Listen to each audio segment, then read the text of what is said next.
Buen día tengan todos ustedes, queridos amigos y amigas. Pues miren, trayendo una emisión más de este canal de YouTube, Nelter de la Cruz. Por ahí no olviden darnos like aquí abajo a la campanita para llegar a más personas. Pues vamos a empezar con esta conferencia, con la mañanera, dicen. Empezamos.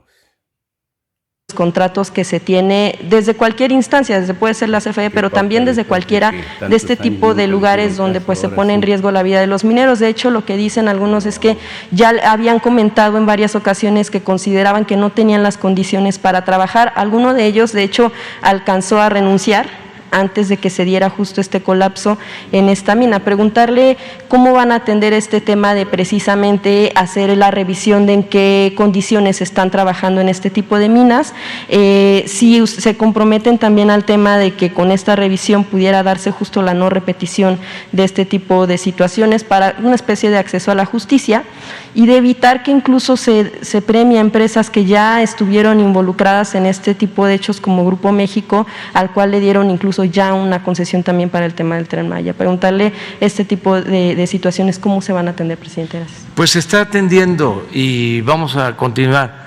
Hay un cambio. Ahora se gobierna para el pueblo, para la gente. No es como antes, cuando en Coahuila dominaba una familia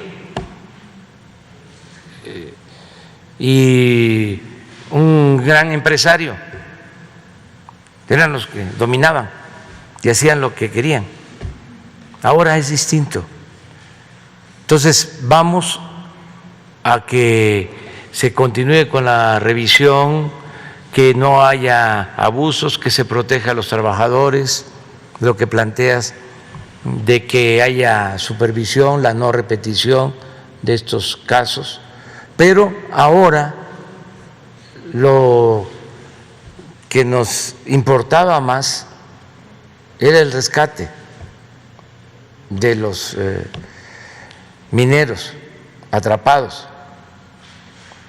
Ya viene otra etapa, esto tiene que ver hasta con lo judicial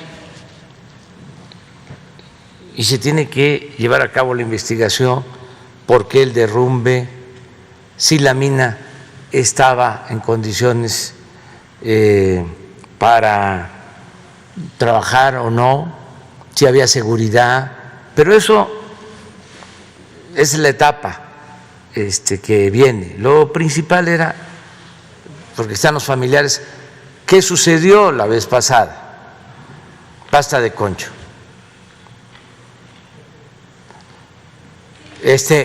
Se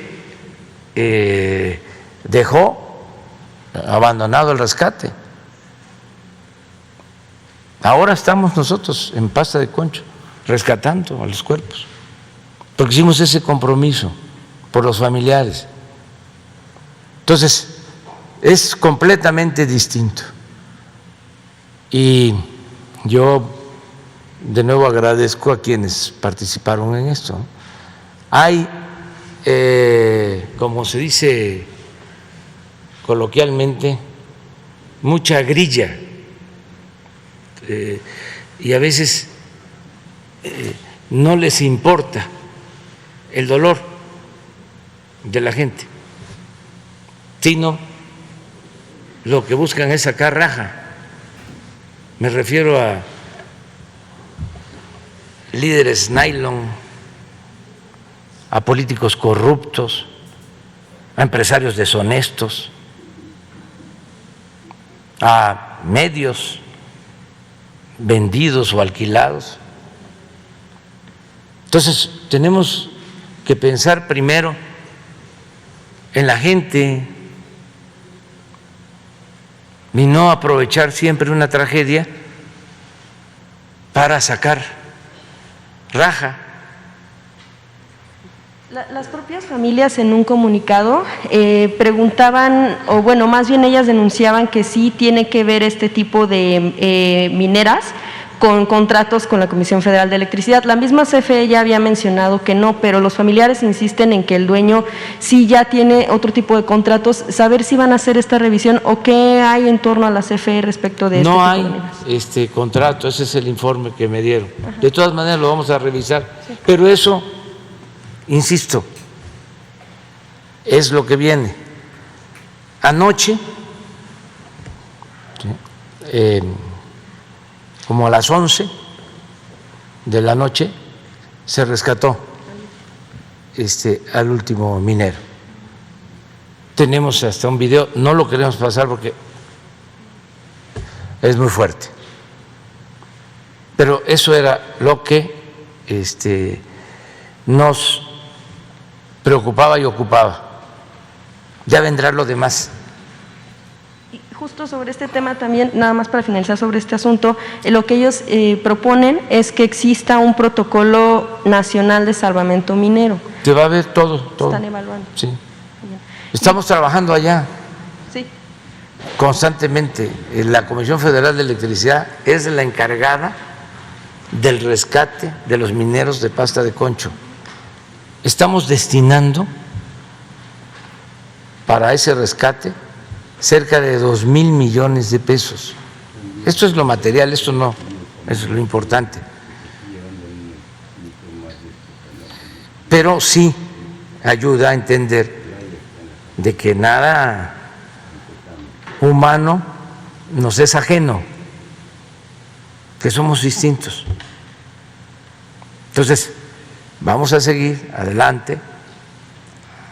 Además, ojalá y los adversarios, los del Supremo Poder Conservador, sean un poco racionales, honestos, y acepten de que dejaron el país destruido en todo, en la minería, en la salud, en la educación, en el petróleo, en la industria eléctrica, en la seguridad pública, en todo, porque se dedicaron a saquear y le dieron la espalda al pueblo. Era una república aparente, porque estaba tomado el gobierno, secuestrado por un grupo.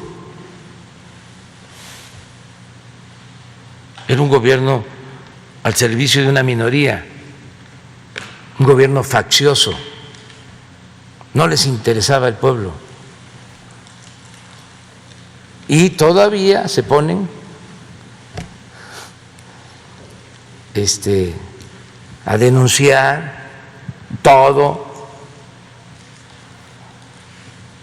y se convierten en los paladines de la libertad, de la justicia, se vuelven feministas, defensores de derechos humanos, del medio ambiente, demócratas, de veras, muy falsos, muy hipócritas. Pero bueno, tenemos que seguir adelante en lo sustancial. Sí, de pasta de conchos había mencionado usted en algún momento que existía, pues no duda, pero tal vez un poco de preocupación en torno al tema del tiempo que pudiera llevar, porque por supuesto lleva pues mucho tiempo el proceso. Nos va a llevar de bastante tiempo. Estamos trabajando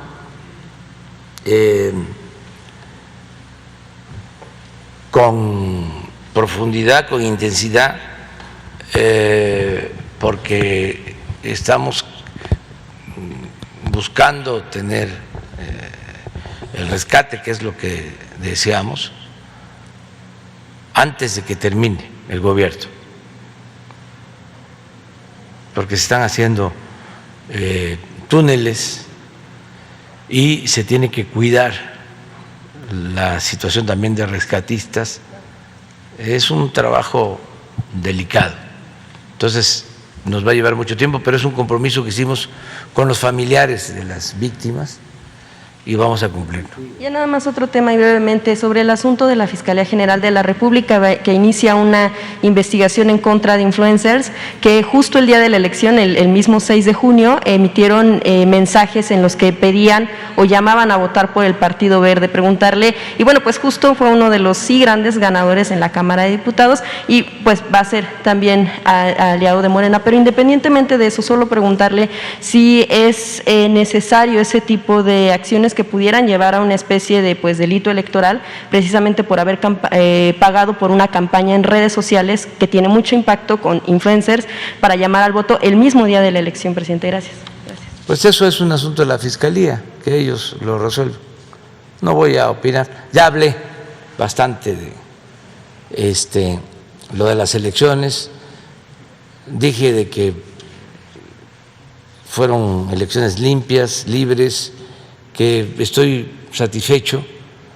No dejaron de haber algunos actos indebidos, violaciones eufemísticamente llamadas irregularidades, pero nada que ver con las elecciones de Estado que llevaban a cabo los del Partido Conservador.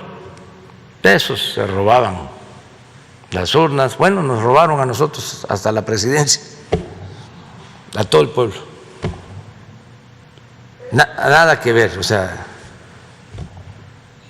y en ese entonces los abajo firmantes avalaban los fraudes.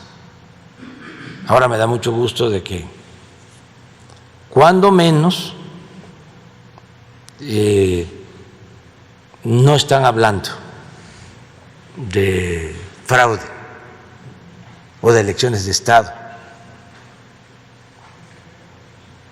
porque no tienen elementos. Entonces fue realmente importante y lo más destacado fue la participación de la gente, se respetó el voto de los ciudadanos y ya los resultados, pues ya hablamos, que si ganamos o perdimos, pues eso hay que dejárselo a la gente. Yo nada más voy a seguir diciendo que no fue tan mal, de que el movimiento al que pertenezco, de 15 gubernaturas, obtuvo democráticamente, legítimamente, el triunfo en 11. No fue muy mal, muy mal. Y en la Cámara de Diputados, mal.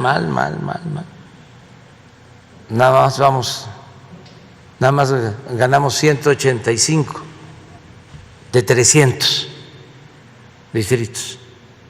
Muy mal. Los del Partido Conservador avanzaron bastante.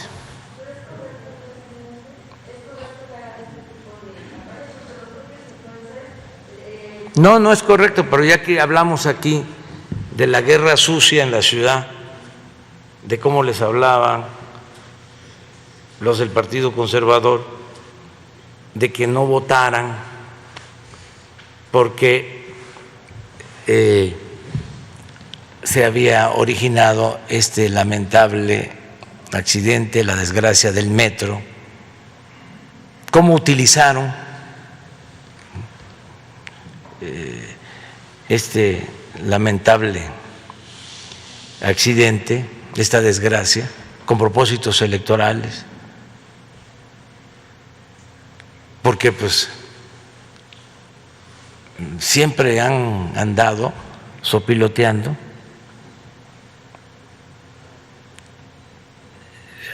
Acuérdense de que no había fallecido afortunadamente nadie por la pandemia, y dieron por muerto a un señor, Joaquín López Dóriga, que afortunadamente vivió más tiempo, pero el sensacionalismo, el amarillismo, no. Es lamentable la inmoralidad, la falta de ética de los medios convencionales de información en México, con honrosas excepciones, y lamentable el servilismo, el sometimiento al poder económico de los llamados intelectuales, o mejor dicho, de los intelectuales orgánicos.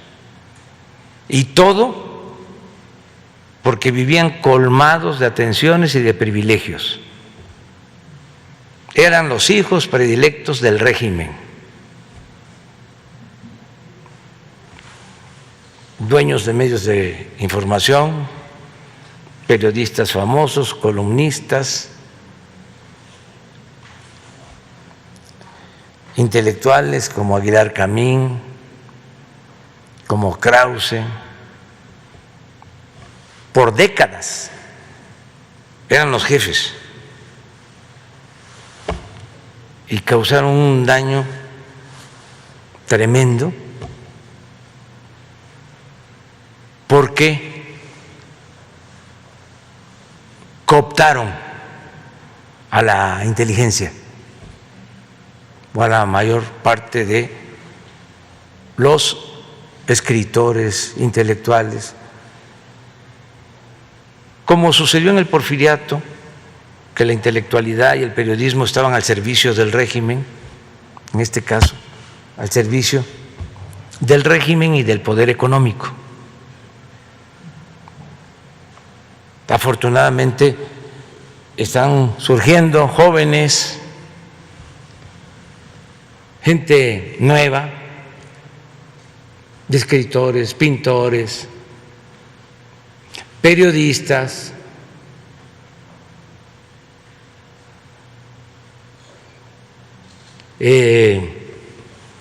liberándose del grillete de la intelectualidad oficiosa y corrupta. Pero es importante y es bueno el debate sobre este asunto, porque ¿cómo dominaban?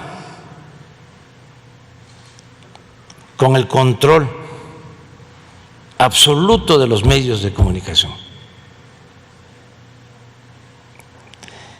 Ahora no pudieron,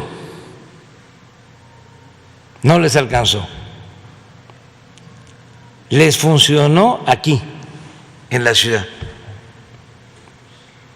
Y se explica por qué aquí es donde se recibió el mayor bombardeo de mentiras. Y muchos compraron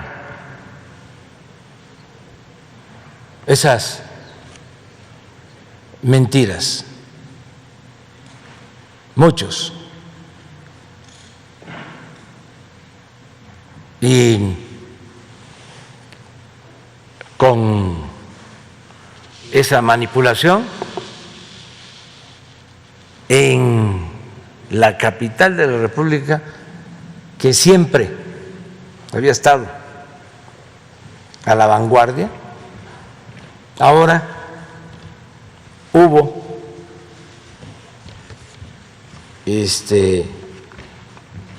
un avance hacia el conservadurismo. Por eso lo atribuyo a que, sobre todo, sectores de clase media fueron influenciados. Se creyeron lo de el populismo, el de que íbamos a reelegirnos, lo del Mesías tropical, el Mesías falso.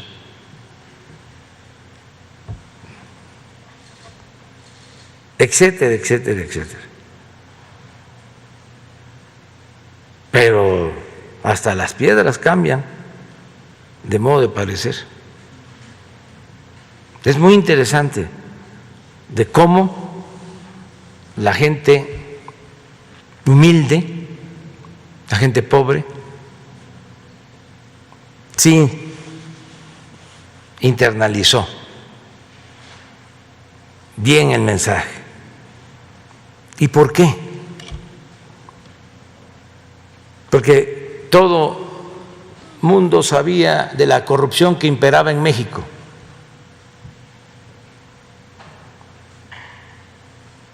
Pero de una u otra forma se aceptaba y se formaba parte, como es el caso de estos políticos corruptos o intelectuales, periodistas, gran parte del mismo régimen corrupto. Y todos sabíamos de la corrupción, o sea, la gente más humilde. Pero ¿quién fue el que internalizó mejor el hecho de que había corrupción y que si se combatía, las cosas mejoraban? ¿Quién lo sintió más en estos 2 años y medio? ¿Quién lo percibió mejor? Pues la gente que nunca recibía nada.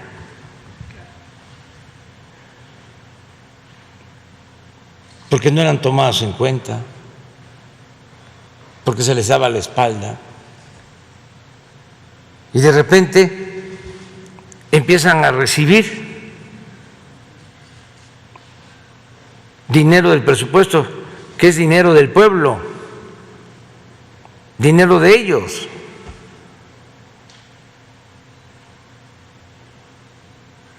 Y empiezan a darse cuenta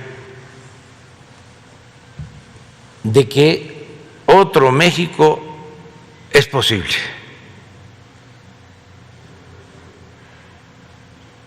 Y ahí sí, por más guerra sucia que hubo, no pudieron. Ese es el cambio de mentalidad al que apostamos. Esa es la revolución de las conciencias. Pero un integrante de clase media, media alta, incluso con licenciatura, con maestría, con doctorado, no está muy difícil de convencer. Es el lector del Reforma, ese es para decirle, siga usted su camino. Va usted muy bien. Porque es una actitud aspiracionista, es triunfar a toda costa, salir adelante, muy egoísta. Ah, eso sí, van a la iglesia todos los domingos o a los templos y confiesan y comulgan para dejar el marcador en 0. Y luego el domingo de nuevo, lo mismo. Si tenía razón mi amigo finado, Carlos Monsiváis, que me decía, la verdadera doctrina del conservadurismo, me decía, la verdadera doctrina de la derecha, pero a mí me gusta más hablar de conservadurismo, creo que es más apropiado, pues es el que quiere conservar, el que no quiere cambios, el que quiere mantener el statu quo. Y decía Monsi, la verdadera doctrina de los conservadores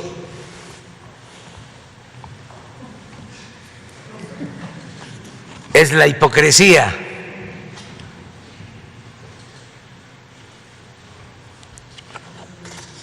Y ¿saben qué también?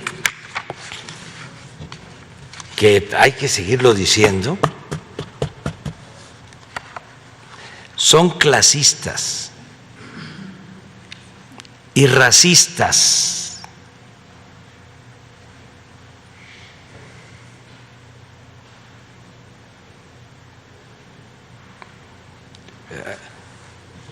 Estaba yo viendo un Twitter de el expresidente Calderón cuestionando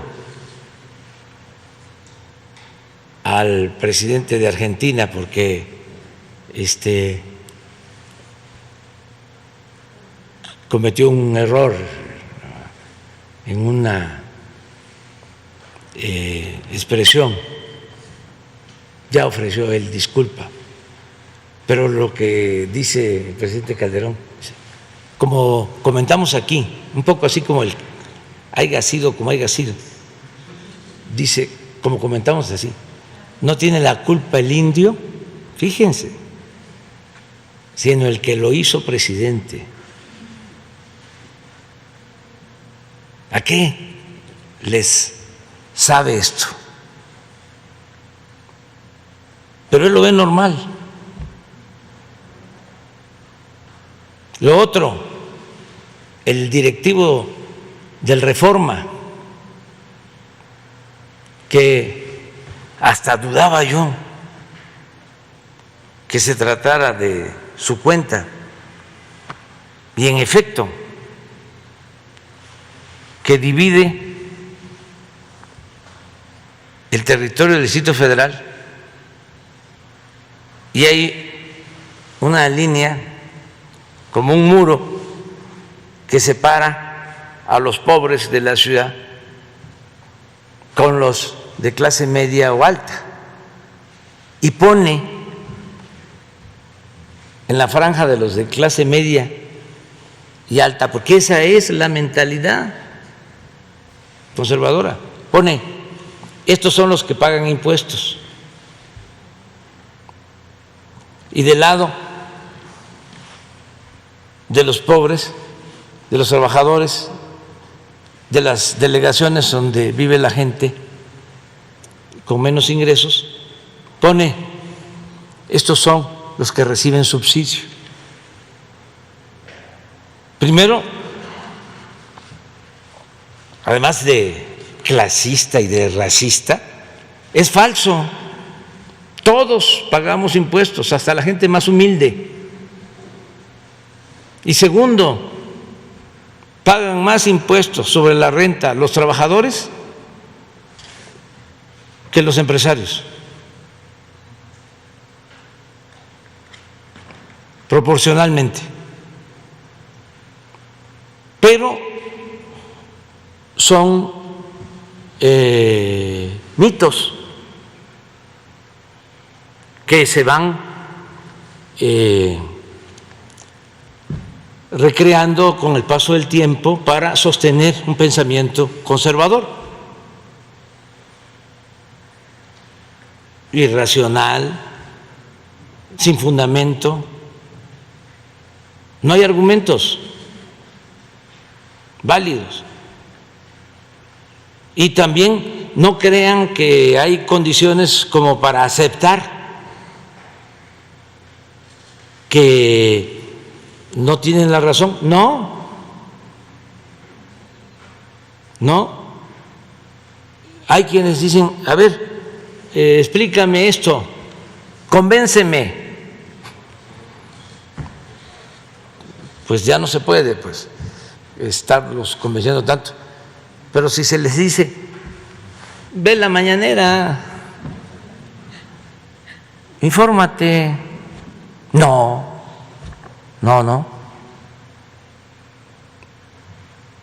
Ahí van al Reforma, o a los otros medios. Pero bueno, somos libres. Ya me voy. Adiós, si no, no llego.